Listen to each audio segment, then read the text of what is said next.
വാ വാ, എല്ലാവർക്കും സുഖാണോ? സീറ്റൊക്കെ കംഫർട്ടബിൾ അല്ലേ? നിങ്ങൾക്ക് ഞാനൊരു കഥ പറഞ്ഞുതരാം. ഇത് ഒരു വീടിനെ കുറിച്ചുള്ള കഥയാണ്. അല്ലല്ല, ഒരു ഫാമിലിയെ പറ്റിയുള്ള കഥ. എങ്ങനത്തെ ഫാമിലിയാന്ന് ചോദിച്ചാൽ നിങ്ങളുടെ ഫാമിലിയാന്ന് തന്നെ വിചാരിച്ചു. ചിരിയും വഴക്കും പിന്നെ എല്ലാം മറന്ന് ഒന്നിച്ച് ഒരു സാധാരണ ഫാമിലി. ഓക്കെ അല്ലേ? ശരി, വാ നമുക്ക് സ്റ്റാർട്ട് ചെയ്യാം. ഒരു നാട്ടില്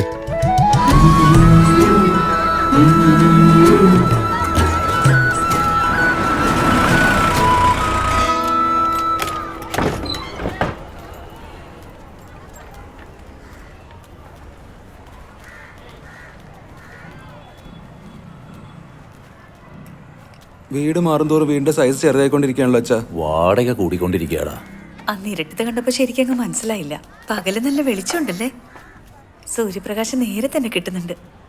വീട് അന്ന് കണ്ടതിനേക്കാളും വലുതാണല്ലേ? അച്ഛാ, സാധനങ്ങൾ വെച്ച് ചെറുതായി പോവച്ചാ. എന്താ നിന്റെ പ്രശ്നം? കുറ്റം പറഞ്ഞോണ്ടേയിരിക്കുന്നു. എനിക്ക് ഈ വീട് തീരെ ഇഷ്ടപ്പെട്ടില്ല. നിനക്കോ? എനിക്കൊക്കെയാണ്. എടി ദ്രോഹി, ഈ വീടിന് എന്താ കുഴപ്പം? എന്താന്നോ, ഈ വീട് ചെറുതല്ലേ? അന്ന് വരലക്ഷ്മി നഗറിലൊരു വീട് കണ്ടില്ലേ, വൈറ്റ് കളർ വീട്? അത് ഇതിനേക്കാളും വലുപ്പമുണ്ട്, നല്ല ഭംഗിയുണ്ട്. വാടക 500 രൂപ കൂടുതലാ. നിന്റെ ഫീസ് എത്രയാണെന്ന് നിനക്കറിയോ? എന്ത് പറഞ്ഞാലും സ്കൂൾ ഫീസിന്റെ കാര്യം പറയും. 500 രൂപയ്ക്കാണോ കണക്ക് പറയുന്നത്? അച്ഛാ, അച്ഛൻ 500 രൂപക്ക് കണക്ക് പറയാന്ന് പറയണേ. സാറിനോട് ഒരു മാസം ലോഡ് ഇറക്കാൻ പറ, അപ്പൊ മനസ്സിലാവും 500 രൂപയുടെ വില. നന്നായി പഠിക്കണം എന്ന് പറഞ്ഞ ഓവറാവല്ലേ? മോനെ, നിന്റെ സ്കൂൾ ഫീസ് ലാഭിക്കാനാണ് ഞാൻ ഗവൺമെന്റ് സ്കൂളിൽ പഠിക്കുന്നത്. ആ നന്ദി ഉണ്ടാവണം. കിച്ചൺ കുറച്ച് ചെറുതാണല്ലേ? അതൊന്നും സാരമില്ല. നീ ഇഷ്ടമല്ലാന്ന് ഒരിക്കലും പറയില്ലല്ലോ. അച്ഛാ, നോക്കച്ഛ, ഇവനെ അലമാരിക്ക് വേണ്ടി വഴക്കുണ്ടാക്കുക. എന്താടാ ഇതൊന്നും തന്നുണ്ടല്ലോ. നിനക്ക് വലിയ ഷെൽഫോ, എനിക്ക് ചെറിയ ഷെൽഫോ? ഗേൾസിന് ഒരുപാട് സാധനം വെക്കണം. ഗേൾസിന് ഒരുപാട് ഡാ, സാധനം. എന്താടാ? ഒരു മിനിറ്റ്, ആ മുറി നിങ്ങൾക്ക് രണ്ടുപേർക്കുള്ളതാ. നിങ്ങളൊന്ന് അഡ്ജസ്റ്റ് ചെയ്യേ. ഞാനും അച്ഛനും കൂടി ഹാളിൽ കിടന്നോളാം. ഇവന്റെ കൂടെയൊക്കെ എങ്ങനെ താമസിക്കാനാ? അച്ഛാ, നമ്മൾ ഫ്യൂച്ചറിൽ വീട് വെക്കുമ്പോ വലിയ വീട് നോക്കി വെക്കാം. എനിക്കൊരു മുറി, ഇവനൊരു മുറി, നിങ്ങൾക്കൊരു മുറി. എന്റെ പൊന്നല്ലേ, നീ പണിതേക്കാം പോരെ? ഓഹോ, റൈറ്റ്. നീയും അച്ഛൻ്റെ കൂടെ ചേർന്നു അല്ലേ? അതേടാ, ഞാനും അച്ഛന്റെ സൈഡാ അല്ലേ അച്ഛാ? അമ്മ, വരൂ. നമസ്കാരം.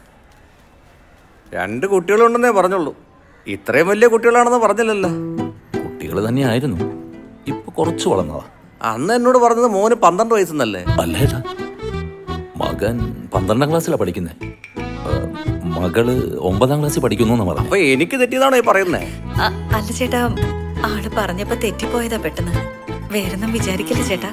ശരി ശരി, വെള്ളമൊക്കെ നോക്കി ചെലവാക്കിക്കൊള്ളണം. നോക്കിക്കോ. ശരി ആ സ്റ്റെപ്പിലൂടെ സാധനങ്ങൾ കയറ്റുമ്പോൾ ശ്രദ്ധിക്കണേ, അത് പൊട്ടാതെ നോക്കണം. ശരിയാ.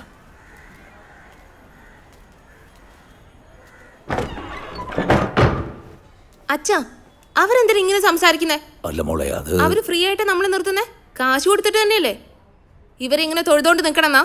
അങ്ങനെയല്ല മോളെ, കുറച്ചൊക്കെ അഡ്ജസ്റ്റ് ചെയ്തല്ലേ പറ്റൂ. നിങ്ങളുടെ രണ്ടുപേരുടെയും പഠിപ്പ്, എൻ്റെ ഓഫീസ്, അതൊക്കെ നമ്മൾ ചിന്തിക്കണ്ടേ?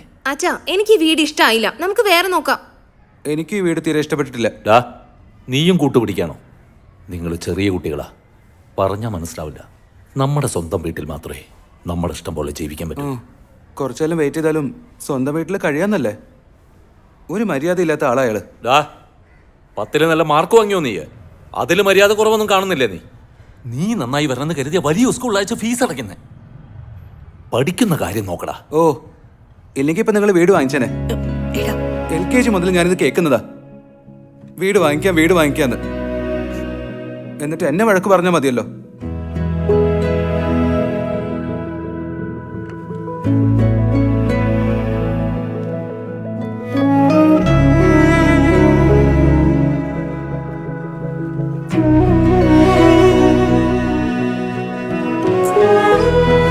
എന്തിനാ മുടി വെറുതെ?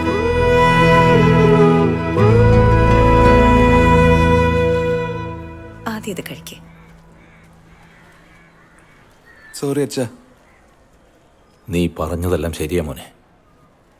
വീട് വാങ്ങാനായിട്ട് ഒരുപാട് നാളായിട്ട് പണം കൂട്ടി വെക്കുക. അതൊന്നും സാരമില്ല അച്ഛാ. ഇവിടെ തന്നെ വീട് വാങ്ങാൻ വേണ്ടി കാശ് കൂട്ടി വെച്ചു. അങ്ങനെ വെയിറ്റ് ചെയ്യണ്ടെന്നാ തോന്നുന്നേ. ഒരു 7.5 ലക്ഷം രൂപ കൂട്ടി വെച്ചിട്ടുണ്ട്. സിറ്റിക്ക് പുറത്ത് വാങ്ങാൻ പറ്റും. വീട് അവിടെ നോക്കി തുടങ്ങിയാലോ? ഉടനെ തന്നെ നോക്കാല്ലേ? പിന്നെ നമ്മളോട് ആരും ഒന്നും ചോദിക്കില്ലല്ലോ. അമ്മക്ക് ഇവിടെ ഒരു വലിയ കിച്ചൺ, നല്ല വലിപ്പമുള്ള മോഡുലാർ കിച്ചൺ. അതെ, അച്ഛൻ ആഗ്രഹമൊന്നുമില്ലേ? പാവലടി അച്ഛൻ. അച്ഛൻ എന്താ വേണ്ടേ? എനിക്കെന്താ വേണ്ടത്? വീടിന്റെ മുന്നിൽ ഒരു ബോർഡ്, വാസുദേവൻ ആൻഡ് ഫാമിലി. അച്ഛാ, എന്തെങ്കിലും വലിയ കാര്യം പറയുന്നു വിചാരിച്ചപ്പോ ഒരു ബോർഡ് മാത്രം മതിന്നാ? കഷ്ടമുണ്ടേ. സാർ, സാറിന് സ്ഥലം ഇഷ്ടപ്പെട്ടോ? പറയാം ഞാൻ. നല്ല സ്ഥലം, വിട്ടുകളയണ്ട. സാറിന്റെ ഇഷ്ടം.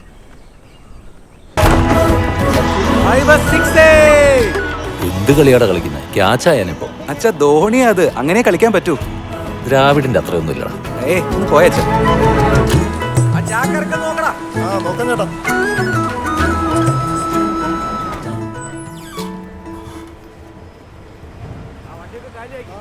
വിക്കി, വിക്കി സാർ, ഇതിവിടെ കൊണ്ടുവയ്ക്കല്ലെന്ന് പറഞ്ഞതല്ലേ? അത് ഓണറാ സാർ. എന്ന് വെച്ച് മാസത്തിൽ എത്ര ദിവസം അയാൾ വരും? പണിയെടുക്കുന്ന എനിക്കറിഞ്ഞൂടെ? സാർ, ഓണറാ കത്തിരിപ്പുണ്ട്. വന്നിട്ടുണ്ടോ? പോയിക്കോ പോയിക്കോ. Sir, good morning sir. ആ വാസുവാ, എന്തിനാടാ എന്നെ കുറ്റം പറയുന്നത്? അതൊന്നുമില്ല സാറേ. സാറേ, കമ്പ്യൂട്ടറെല്ലാം എന്തിനാ കൊണ്ടുവന്ന സാറേ? അതെനിക്കറിയില്ല, പയ്യൻ മേടിച്ചു വെച്ചതാ. ടെക്നോളജി, ഫ്യൂച്ചർ അതിലാന്നാ പറയുന്നത്. അതൊന്നും എനിക്ക് ശരിയാവില്ല സാറേ. കൈയെല്ലാം ഇങ്ങനെ വെച്ച് കണ്ണൊക്കെ വേദനിക്കും. റെക്കോർഡ്സ് ഒക്കെ ഈസി ആയിട്ട് മെയിൻറ്റെയിൻ ചെയ്യാൻ പറ്റും. ഞാൻ ചെയ്യുന്ന പോലെ മെയിൻറ്റെയിൻ ചെയ്യാൻ പറ്റുമോ സാറേ? ഓരോ വർഷത്തിൽ ലെഡ്ജർ ചെയ്ത് വെച്ചിട്ടുണ്ട്. 92 എത്ര ലോഡ് ഇറങ്ങിയെന്ന് ചോദിക്കൂ. 5 മിനിറ്റിൽ എടുത്ത് തരാം ഞാൻ. എന്നാ ആയിക്കോട്ടെ, ലെജർ തന്നെ മെയിൻറ്റെയിൻ ചെയ്തോ. എനിക്ക് നിന്നെ അറിയാഞ്ഞിട്ടാണോ? നിനക്ക് എന്താ എത്ര ടെൻഷൻ?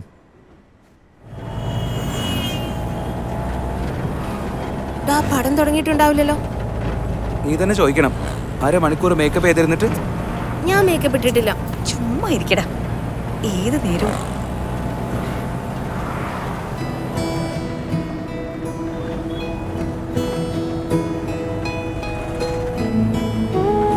എന്താ അച്ഛാ?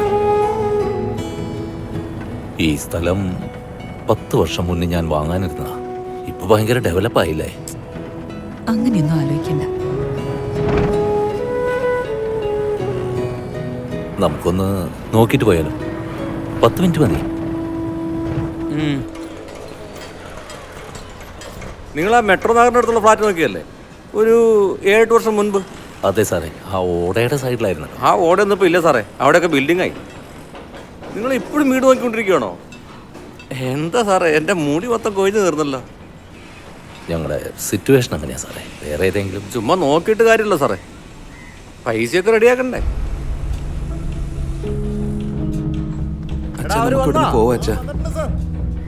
പറയാൻ പാടില്ലേ? നിങ്ങൾ ബഡ്ജറ്റ് നോക്കുന്ന എത്രയാ?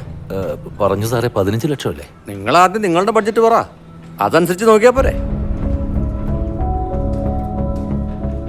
നിങ്ങളുടെ കയ്യിൽ വല്ലതും ഉണ്ടോ? ഉണ്ട് സാറേ, 7.5 ലക്ഷം കയ്യിലുണ്ട്. എന്താ സാറേ, 7-8 എന്നൊക്കെ കോമഡി അടിക്കുകയാണോ?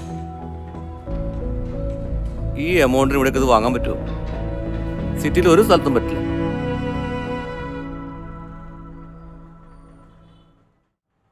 അച്ഛാ, നമ്മുടെ കയ്യിൽ പണം ഉണ്ടോ ഇല്ലയോ എന്ന് അക്കൗണ്ടിൽ നോക്കേണ്ട ആവശ്യമില്ല. നമ്മുടെ ബോഡി ലാംഗ്വേജ് കാണുമ്പോൾ തന്നെ അവർക്ക് മനസ്സിലാവും. അച്ഛൻ എന്തോരം ഹാർഡ് വർക്ക് ചെയ്യുന്നുണ്ട്.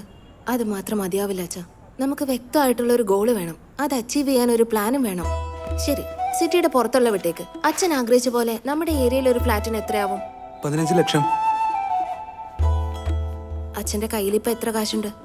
7.5 ലക്ഷം. നമുക്ക് ബാങ്ക് ലോൺ കിട്ടുമോ? കിട്ടില്ല. പലിശക്കാണെങ്കിലോ? അച്ഛൻ ഒരിക്കലും വാങ്ങില്ല. നമ്മളെ കൊണ്ട് മാസത്തിൽ എത്ര രൂപ സേവ് ചെയ്യാൻ പറ്റും? 10,000 രൂപ. അമ്മ, എന്റെ സ്വർണ്ണമൊക്കെ വിൽക്കുവാണെങ്കിൽ ഒരു 3 ലക്ഷം രൂപ കിട്ടുമായിരിക്കും. അതൊന്നും വേണ്ട, ഞാൻ ചോദിച്ചില്ലല്ലോ. അച്ഛാ, ഞങ്ങൾ നേരത്തെ അത് സംസാരിച്ചിരുന്നു.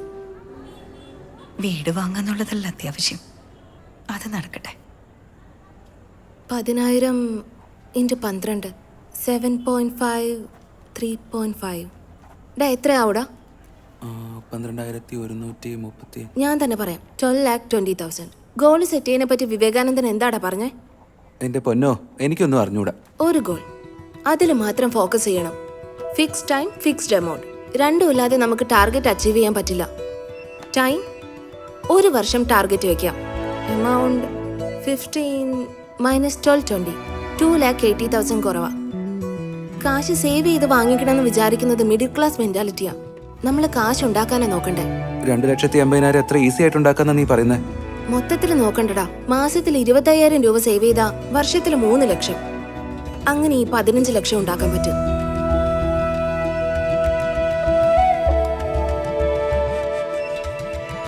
മാസം 25,000 എന്ന് പറഞ്ഞ